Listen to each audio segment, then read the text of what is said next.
ಯಾವ್ದಾದ್ರು ಪ್ರಾಣಿ ಹೆಸರಿಟ್ಟಿದ್ ನೋಡಿ, ಎಲ್ಲಾದ್ರೂ ಪ್ರಾಣಿ ಹೆಸರಿಟ್ಟಾರ? ಎಲ್ಲೆಲ್ಲಿ ನೀವು ಇಡ್ತೀರಿ ಬಿಡಿ. ಈಗ ಯಾವ್ದಕ್ಕೆ ಇಡ್ತೀರಿ ಹೇಳಿ? ನಾಯಿ. ನಾಯಿ. ಆದ್ರೆ ಮಾನವ ಜನ್ಮಕ್ಕೆ ಮಾತ್ರ ಏನು ಅಂತಂದ್ರ ಒಂದು ತೊಟ್ಟಿಲಕ್ಕ ಹಾಕಿ ಹೆಸರಿಡ್ತಕ್ಕಂಥದ್ದು, ಇದು ಶ್ರೇಷ್ಠವಾಗಿರ್ತಕ್ಕಂಥ ಜನ್ಮ ಅಂತ. ಹಾಗೆ ನಿನ್ನೆಯ ದಿವಸ ನಾವು ಶರಣಬಸವನಿಗೆ ತೊಟ್ಟಿಲಕ್ಕ ಹಾಕಿ ಹೆಸರನ್ನ ಇಡ್ತಕ್ಕಂಥ ಕಾರ್ಯಕ್ರಮವನ್ನು ಮಾಡಿದೀವಿ. ಎಷ್ಟು ಚಂದ ಹೆಸರಿಟ್ಟು ನಾವು ಶ್ರೀ ಶರಣಬಸವ ಅಂತಕ್ಕಂಥ ಹೆಸರನ್ನ ಇಡ್ತೀವಿ, ಹೌದಲ್ರಿ? ಈಗಿನ ಹೆಸರು ಇಡ್ತಾರೆ, ಹೆಂಗ್ ಇಡ್ತಾರೆ ಹೆಸರು? ಈಗಿನ ಹೆಸರುಗಳು ಇತ್ತು, ಅವು ಮನುಷ್ಯ ಹೆಸರು, ಪ್ರಾಣಿಗಳ ಹೆಸರು, ನಾಯಿ ಹೆಸರು ಗೊತ್ತಾಗಲ್ಲ. ಅವು ವಿಚಿತ್ರ ವಿಚಿತ್ರ ಹೆಸರುಗಳು ಬಂದಾವ. ಆಗೆಲ್ಲ ಚಂದಾಗ ಮನಿ ದೇವರ ಹೆಸರು, ಹಿರಿಯರ ಹೆಸರು ಇಡ್ತಿದ್ರು. ಈಗ ಹಿರಿಯರ ಹೆಸರು ಹೋಗಿ ಬಿಡಿ, ಅದೇನ್ರಿ ಓಲ್ಡ್ ಫ್ಯಾಷನ್. ಏನ್ ನ್ಯೂ ಫ್ಯಾಷನ್ ಇಡ್ಬೇಕು? ಏನ್ ನ್ಯೂ ಫ್ಯಾಷನ್? ಪಿಂಕಿ, ಮಂಕಿ, ಬಾಂಕಿ, ಡೋಲು, ಇವತ್ತರ ಏನು, ಬುಡ ಏನು, ತಳ ಏನು, ಇಂಥ ಹೆಸರು ನಮ್ಮವು. ಅವು ನಾಯಿಗಿಡು ಮನುಷ್ಯರಿಗೆ ಇಡಾಕತ್ತೀವಿ, ಮನುಷ್ಯರಿಗಿಡು ನಾಯಿ ಇಡಾಕತ್ತೀವಿ. ನಾಯಿ ಮತ್ತೆ ಚಂದಾಗ ಕರಿತಿರ್ತಾರ, ಅದಕ್ಕೆ ಚಲೋ ಹೆಸರು ಇಟ್ಟಿರ್ತಾರ. ಇದಕ್ಕ ಮನುಷ್ಯಾಗ ಪಿಂಕಿ, ಮಂಕಿ ಇವೆಲ್ಲ ಹೆಸರುಗಳು, ಹಿಂಗ ಹೆಸರುಗಳು. ಹೆಂಗ ಆಠಯ್ಯ ಮತ್ತು ಮಡಿಯಮ್ಮ ಏನ ಹೆಸರಿಟ್ರು? ಶರಣಬಸವ ಅಂತಕ್ಕಂಥ ಹೆಸರಿಟ್ರು ನಿನ್ನೆಯ ದಿವಸ. ಯಾವಾಗ ಶರಣಬಸವ ಅಂತ ಹೆಸರಿಟ್ಟರು ಪರಮಾತ್ಮನ ಆಜ್ಞೆ ಆಗಿರ್ತದ. ಏನು ಹೆಸರಿಟ್ಟು 12ನೇ ದಿವಸಕ್ಕೆ ಹೆಸರಿಟ್ಟು 13ನೇ ದಿವಸಕ್ಕ ಸಂಗಮಾಂಬೆ ಶರಣಬಸವನನ್ನ ಮಡಿಯಮ್ಮನ ಮಡಿಲಿಗೆ ಹಾಕಬೇಕು ಅಂತ ಕನಸಿನೊಳಗೆ ಪರಮಾತ್ಮ ಹೇಳಿ ಹೋಗಿದ ಹಾಗೆ ಸಂಗಮಾಂಬೆಯ ಗುಣ ಎಂತದ್ದು, ಆಕೆಯ ಮನಸ್ಸು ಎಂತದ್ದು ಅಂತ ನಾವು ಸ್ವಲ್ಪ ವಿಚಾರ ಮಾಡಬೇಕಲ್ಲ. ಯಾರು ಕೂಡ ಹೆತ್ತ ಮಕ್ಕಳನ್ನ ಒಂದು ತಾಸು ಬಿಟ್ಟಿರಂಗಿಲ್ಲ. ನಿಮ್ಮ ಮಕ್ಕಳನ್ನು ಕೂಡ ನೀವು ಕೊಡ್ತೀರಿ ಯಾರ? ಇಲ್ಲ. ಆದ್ರ ತನ್ನ ಹೊಟ್ಟೆಯಲ್ಲಿ ಹುಟ್ಟಿರ್ತಕ್ಕಂಥ ಮಗನನ್ನ ಇನ್ನೊಬ್ಬರ ಮಡಿಯೊಳಗೆ ಹಾಕ್ಬೇಕಲ್ಲ. ಕೇವಲ 1 ತಾಸಲ್ಲ, 2 ತಾಸಲ್ಲ, 1 ದಿವಸ ಅಲ್ಲ, ಸಂಪೂರ್ಣವಾಗಿ ತನ್ನ ಮಗನನ್ನ ದಾರಿ ಹಿಡಿಬೇಕಂದಾಗ ಆಕೆಯ ಮನಸ್ಸು ಎಷ್ಟು ನೋವಾಗಿರುತ್ತೆ ತಾಯಿ. ಒಂದಿಷ್ಟಾಗಿ ಮನಸ್ಸೊಳಗ ಯಾಕೆ 13 ದಿವಸ ತನ್ನ ಎದೆ ಹಾಲನ್ನ ಆ ಮಗುವಿಗೆ ಕುಡಿಸಿದ್ದಾರ, ಆಗ ಭಾವ ಬೆಟ್ಟು ಬಿಟ್ಟಿರ್ತದ. ಆಕೆ ಒಂದಿಷ್ಟು ಅನಿಸ್ತದಂತ ಸಂಗಮಾಂಬಿಗೆ, ನಾ ಈ ಮಗು ಕೊಡೋದು ಹೆಂಗ? ಇಷ್ಟು ದಿವಸದ ಲಾಲನೆ ಪಾಲನೆ ಮಾಡಿ ನನಗೆ ಹಾಲನ್ನು ಉಳಿಸಿನಿ, ಹೆಂಗ ಕೊಡೋದು? ಆಕೆ ಮನಸ್ಸಿನೊಳಗೆ ಏನ್ ಬಂತು ಅಂತಂದ್ರ ಈ ಮಗುವನ್ನ ಕೊಡಬಾರ್ದು, ನಾನ ಇಟ್ಕೊಂಡ್ರೆ ಹೆಂಗಾಗತ್ತ ಅನ್ನೋದು ಆಕೆ ಮನಸ್ಸೊಳಗೆ ಬಂದ್ಬಿಡ್ತಿ. ತಾಯಿ ಗುಣ ಒಂದಿಷ್ಟು ಯಾವಾಗ ಈಗ ಮನಸ್ಸಿನೊಳಗೆ ಬಂದಿರ್ತಕ್ಕಂಥ ಪರಮಾತ್ಮ ನೋಡಿ, ಯಾಕೆ ಅವನ ಆಟ, ಅವನ ಲೀಲೆ ಹೆಂಗಿರ್ತದ ಅಂತಂದ್ರ ಯಾವಾಗ ಮನಸ್ಸಿನೊಳಗೆ ಇಂತ ಒಂದು ಭಾವ ಮೂರ್ತಿ ಕೊಡಬಾರ್ದಂತಕ್ಕಂಥ ಭಾವ ಮೂಡಕತ್ತು ಮುಂಜಾನೆ ಎದ್ದು ಆ ಮಗುವಿಗೆ ಒಂದಿಷ್ಟು ಹಾಲನ್ನ ಕುಡಿಸ್ಬೇಕಂತ ಸಂಗಮವೇ 13ನೇ ದಿವಸ ಹಾಲು ಕುಡಿಸ್ಬೇಕಂತ ಹಾಲು ಕುಡಿಸಕ್ ಹೋಗ್ತಾಳ. ಆಕೆ ಎಲೆಯೊಳಗೆ ಹಾಲ ಬರಂಗಿಲ್ಲ ಅಂತ. ಪರಮಾತ್ಮ ಲೀಲೆ ಹೆಂಗಿರ್ಬೇಕು? ಸಂಗಮಾಮೆಯ ಎಲೆಯೊಳಗೆ ಹಾಲು ಬರಂಗಿಲ್ಲ. ಹಾಗೆ ಮಗುವಿಗೆ ಎತ್ತುಕೊಂಡು ಓಡಿ ಮಡಿಯಮ್ಮನ ಅಂತ ಹೋಗ್ತಾಳ. ಅಕ್ಕ ಮಗುವಿಗೆ ಹಾಲು ಕುಡಿಸ್ಬೇಕಂತೀನಿ, ಆದ್ರೆ ನಂಗೆ ಹಾಲು ಬರೋದು ಹೆಂಗಕ್ಕ? ಏನ್ ಮಾಡಿ? ಮಗು ಹಳಾಕತ್ತದಾಗ ಮಡಿಯಮ್ಮ ಗರ್ಭವನ್ನ ತಾಳಿಲ್ಲ, ಆಕೆ ಕಡಿಲಿಲ್ಲ ಅಂತಂದ್ರೆ ಎದೆಯೊಳಗೆ ಹಾಲು ಬರ್ಲಿಕ್ಕೆ ಸಾಧ್ಯ ಇಲ್ಲ. ಆದ್ರೆ ಶರಣಬಸವ ಲೀಲೆ ಹೆಂಗಿರ್ಬೇಕು ಅಂತಂದ್ರೆ, ಬಾಲ ಲೀಲೆ ಹೆಂಗಿತ್ತು ಅಂತಂದ್ರ, ಅಕ್ಕ ಏನಾಗ್ಯದ ನೋಡು ಅಂತ ಆ ಕಂದನನ್ನ ಶರಣಬಸವನ ಮಡಿಯಮ್ಮನ ಕೈಯೊಳಗೆ ಕೊಟ್ಟಿದ್ದೆ ತಡ ಯಾವಾಗ ಆಕೆ ಕೈಯೊಳಗೆ ತಗೊಂಡು ಆಕೆಗೆ ಏನ್ ಅನ್ನಿಸ್ತೇ ಗೊತ್ತಿಲ್ಲ, ಈ ಮಗುವಿಗೆ ಹಾಲು ಕುಡಿಸ್ಬೇಕು ಅಂತ ಹಾಲು ಕುಡಿಸಕ್ ಹೋಗ್ತಾಳ. ಹಾಲು ಬರ್ದೇ ಇರ್ತಕ್ಕಂಥ ಹಡಿದೇ ಇರ್ತಕ್ಕಂಥ ಮಡಿಯಮ್ಮನ ಎಲೆಯೊಳಗ ಹಾಲು ಬಂದು ಅವತ್ತ ಹಾಲನ್ನ ಕುಡಿಸ್ತಾಳು. ಶರಣಬಸವನ ಸ್ಪರ್ಶ ಆಕೆ ಎಲೆಯೊಳಗ ಹಾಲು. ಇದಕ್ಕೆ ಭಗವಂತನ ಲೀಲೆ ಅಂತ ಕರೀತಾರೆ. ಯಾವಾಗ ಮಡಿಯಮ್ಮ ಹಾಲನ್ನು ಕುಡಿಸಲು ಪ್ರತಿನಿತ್ಯವೂ ಕೂಡ ಶರಣಬಸವನ ಗುಣ ಹೆಂಗಿತ್ತು ಅಂತಂದ್ರ,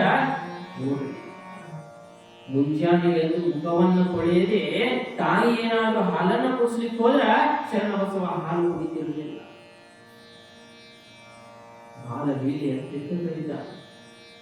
ಯಾವಾಗ ತಾಯಿ ಮಡಿಯಮ್ಮನ್ನು ಕೂಡ ಮಡಿಯಿಂದ ಮುಖವನ್ನು ತೊಳ್ಕೊಂಡು ಲಿಂಗಾರ್ಚನೆ ಮಾಡಿಕೊಂಡು ಆ ಕೂಸಿಗೆ ಶರಣಬಸವನಿಗೆ ಜಳಕ ಮಾಡಿಸಿ ಅವನ ಮುಖ ತೊಳೆದು ವಿಭೂತಿ ಹಚ್ಚಿ ಅವನ ಕೊಳಗಿರ್ತಕ್ಕಂಥ ಲಿಂಗಕ್ಕ ಸ್ವಲ್ಪ ವಿಭೂತಿಯನ್ನು ಹಚ್ಚಿದ್ರ ಮಾತ್ರ ಶರಣಬಸವ ಹಾಲು ಕುಡಿತಿದ್ದ, ಇಲ್ಲಾಂದ್ರೆ ಹಾಲನ್ನ ಕುಡಿತಿರ್ಲಿಲ್ಲ. ನಾವು 12ನೇ ಶತಮಾನ ಬಸವಣ್ಣ ಹುಟ್ಟಿದ ದಿವಸ ಕೂಡ ಒಂದು ಇದೇ ಘಟನೆ ಆಗಿರ್ತದ. ಹುಟ್ಟಿರ್ತಕ್ಕಂಥ ಮಗು ಬಸವಣ್ಣ ಹುಟ್ಟಿನ ತೊಟ್ಟಿಲೊಳಗ ಅದಾನ, ಆದ್ರ ಜೀವದ ಅಳಾಕತ್ತಿಲ್ಲ, ನಗಾಕತ್ತಿಲ್ಲ, ಸುಮ್ಮ ಕಾಣತ್ತಿಲ್ಲ. ಮಾದಲ ಅಂಬಿಕೆ ಮಾದಲ ಸಿರಿಗೆ ಚಿಂತಿದ್ದು ಮಗ ನೋಡಾಕ ಎಷ್ಟು ಚಂದ ಅದಾನ, ಹಾಕಿದ್ರೆ ಹೊಳ್ಳ ಹೊಡಿತಾನ, ಆದ್ರೆ ಅಳವಲ್ಲ, ನಗುವಲ್ಲ. ಯಾವಾಗ ಚಿಂತೆ ಮತ್ತು ಎಲ್ಲಿದ್ರು ಏನೋ ಗೊತ್ತಿಲ್ಲ, ಕೂಡಲ ಸಂಗಮದಿಂದ ಸಂಗಮನಾಥ ಜಾತವೇದ ಮುನಿಗಳು ಬರ್ತಾರ. ಬಂದಿರ್ತಕ್ಕಂಥವ್ರು ತೊಟ್ಟಿಲೊಳಗಿರ್ತಕ್ಕಂಥ ಬಸವನನ್ನು ನೋಡಿ ತಮ್ಮ ಜೋಡಿಗಳಿರ್ತಕ್ಕಂಥ ಲಿಂಗವನ್ನು ತಗೊಂಡು ಕೊಳ್ಳಾಳ ಕಟ್ಟಿ ವಿಭೂತಿಯನ್ನು ತಗೊಂಡು ಅವನ ಹನಿ ಹಚ್ಚಿದಾಗ ಯಾವಾಗ ಲಿಂಗ ವಿಭೂತಿ ಸ್ಪರ್ಶ ಆತೋ ಆಗ ಬಸವನ ಅಳಾಕತ್ತ ನಗಾಕತ್ತ ಹಾಲನ್ನ ಕುಡಿಲಿಕ್ಕೆ ಪ್ರಾರಂಭ. ಇದು ಶರಣರ ಲೀಲೆ ಅಂತ. ನಾವು ಏನ್ ಮಾಡ್ತೀವಿ ಮುಂಜಾನೆ ಅಂತ ನಮ್ಮ ಮನ್ಯಾಗ ಎಲ್ಲರಿಗೂ ಗುಬ್ಬಿರ್ತಾವ ನೋಡ್ರಿ. ನಿಮ್ಮ ಮನ್ಯಾಗ ಆ ಗುಬ್ಬಿಗಳು ಅಡ್ಡಾಡ್ತಿರ್ತಾವ ಮನ್ಯಾಗ. ಆ ಗುಬ್ಬಿ ಚಿವ್ ಚಿವ್ ಚಿವ್ ಅಂತಿರ್ತಾವ. ಹೌದು ನಿಮ್ಮ ಮನ್ಯಾಗ ನೋಡ್ರಿ, ಕೇಳಿರಲ್ಲ? ಅವ್ ಯಾಕೆ ಚಿವ್ ಚಿವ್ ಅಂತಿರ್ತಾವ ಹೇಳ್ರಿ? ಅವು ನಮಗತಿ ನಾಗಿ ಕೊಟ್ಟಿಲ್ಲ ಭಗವಂತ. ಅದಕ್ಕೆ ಅವು ಏನ್ ಮಾಡ್ತಿರ್ತಾವ ಅಂತ ಮುಂಜಾನೆ ಎದ್ದು ನಾವು ಕೂಡ ಅವು ಚಿವ್ ಚಿವ್ ಅಂದ್ರ ಅವಕ್ಕ ಶಿವ ಶಿವ ಅನ್ನಕ ಬರಂಗಿಲ್ಲ. ಅದಕ್ಕೆ ಏನ್ ಮಾಡ್ತಿರ್ತಾವ? ಶಿವ ಶಿವ ಅನ್ಬೇಕಂತ ಪ್ರಯತ್ನ ಮಾಡಿ ಚಿವ್ ಚಿವ್ ಚಿವ್ ಚಿವ್ ಆವತ್ತಿರ್ತಾವ. ಯಾವ ನಮ್ಮ ಮನ್ಯಾಗ ಮುಂಜಾನೆ ಗುಬ್ಬಿ. ನಾವು ಆ ಗುಬ್ಬಿ ನೋಡ್ಕೋತ ಅದ ಚಿವ್ ಚಿವ್ ಅನ್ನೋದು ಕೇಳ್ಕೋತ ಹೇಳ್ತೀವಿ. ಎತ್ ನಾವೇನಂತೀವಿ? ಹಸ್ಗ ಕುಟ್ಟ ಏನಂತೀವಿ? ಅವು chew chew chew Shiva Shiva ಅಂದ್ರೆ ನೀವು ಚಾ ಚಾ ಚಾ ಚಾ ಚಾ ಅಂತೀವಿ. ಹೌದಿಲ್ರಿ? ಹಾಸಿಗೆನಿಂದ ಎದ್ದೇ ಇನ್ನು ಬೇಕ ಕೈಯಾಗ ಅದ್ರೊಳಗೆ ಈಗೇನು ಬೆಡ್ ಕಾಫಿ ಅಂತ ಬಂದ್ಬಿಟ್ಟದ. ಅಂದ್ರೆ ಬೆಡ್ಡಿನ್ಯಾಗ ಕುಡಿದು ಬೆಡ್ ಕಾಫಿ. ಹಲ್ಲು ತಿಕ್ಕಿರಂಗಲ್ಲ, ಬಾಯಿ ತಿಕ್ಕಿರಂಗಲ್ಲ, ಮುಖ ಕೊಳ್ಕೊಂಡಿರಂಗಲ್ಲ. ಅದು ಏನು ಪದ್ಧತಿನೋ ಅದು ಏನು ಗೊತ್ತಿಲ್ಲ.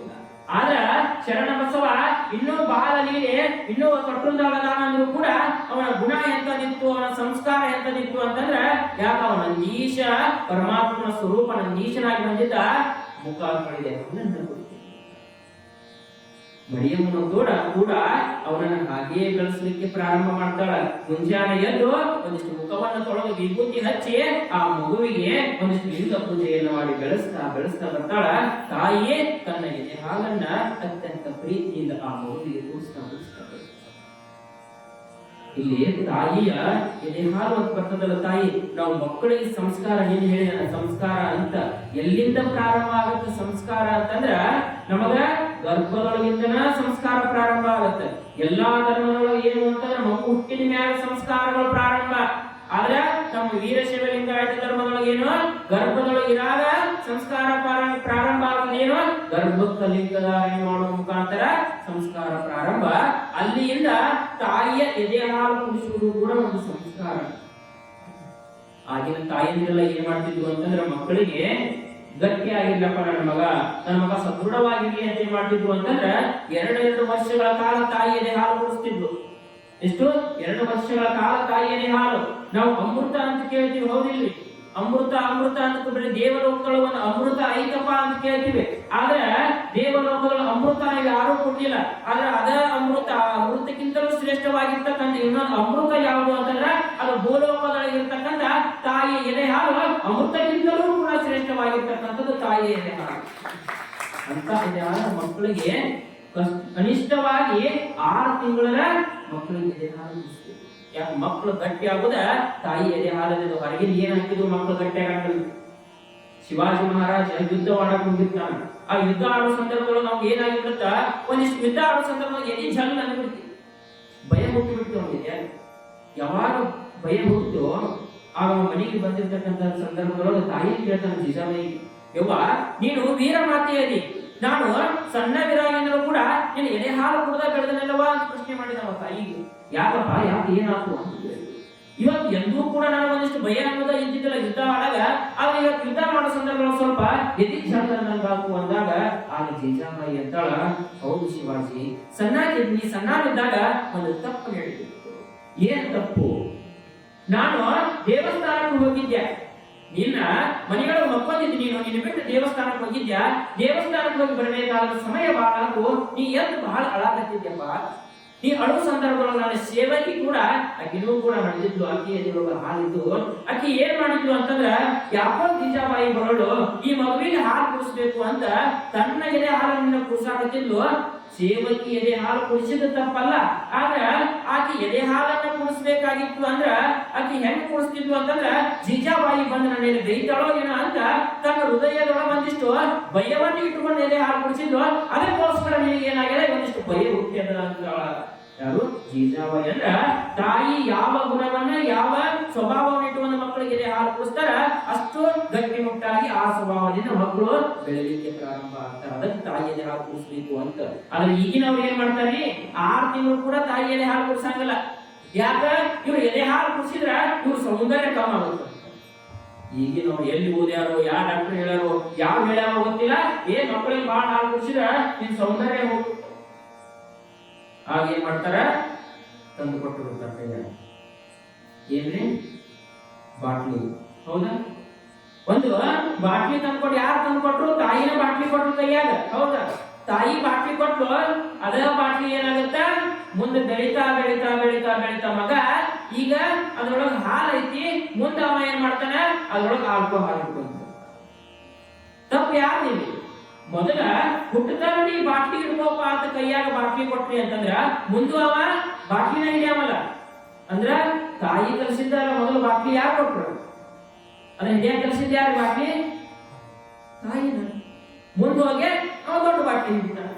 ಅದಕ್ಕೆ ತಾಯಿಯಂದಿರ ಸಂಸ್ಕಾರ ಹೆಂಗ ಮಕ್ಕಳಿಗೆ ಕೊಡ್ತಾರ ಅಂತಕ್ಕಂಥದ್ದು ಬಹಳ ಮುಖ್ಯವಾಗಿರ್ತಕ್ಕಂಥದ್ದು. ಪುರುಷದ ಗರ್ಮಕ್ಳು ಬಿಟ್ಟು ನೀವು ಮನ್ಯಾಗ ಅವ್ ವಿಚಾರ ಯಾಕೆ ಗರ್ಮಕ್ಳು ನೋಡ್ರಿ, ಬೇಕಾದ್ರೆ ಗರ್ಮಕ್ಳು ಹೊರಗೆ ಅಡ್ಡಾಡ್ತಿರ್ತಾವ.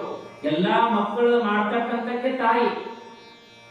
ಉಳ್ಕಾಲ ಯಾರು ಮಾಡಂಗ ಗರ್ಮಕ್ಳು ನೋಡ್ರಿ, ಗರ್ಮಕ್ಳು ಕಟ್ಟಿ ಮೇಲೆ ಹಾಕಿರ್ತೀರಿ, ಹೊರಗಿಂದ ಬಂದ ಕೂಸ್ ಎತ್ಕೋಬೇಕಂತಿರ್ತಾರ. ಎತ್ಕೋಬೇಕಂದಾಗ ಏನೋ ಮನಸ್ಸು ಮಾಡಿ ತಿಳ್ಕೊರಿ, ಆ ತಂದೆ ಯಾವ ಊಟಕ್ಕೆ ಹೋಗಂಗಿಲ್ಲ.